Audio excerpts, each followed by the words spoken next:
By the grace of God, the world narrowly averted a nuclear catastrophe last night.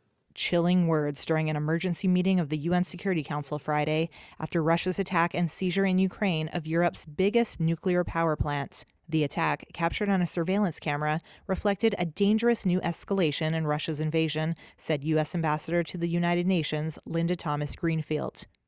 It was incredibly reckless and dangerous, and it threatened the safety of civilians across Russia, Ukraine, and Europe.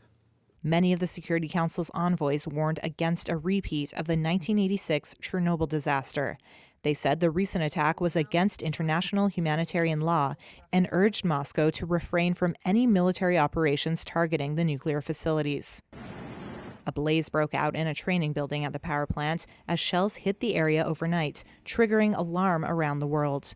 Chief of the International Atomic Energy Agency said the plant was undamaged from what he believed was a Russian projectile. Russia's defense ministry also said the plant was working normally. It blamed the fire on an attack by Ukrainian saboteurs and said its forces were in control.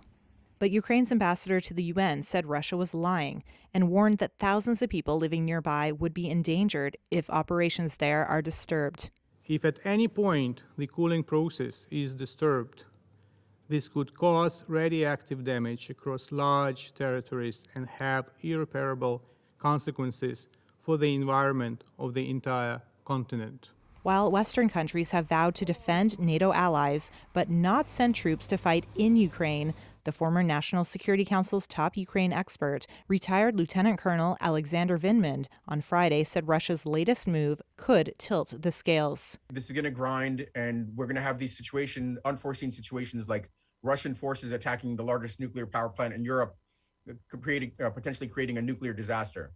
And that is going to maybe compel U.S. forces to come in to secure some of these sites even.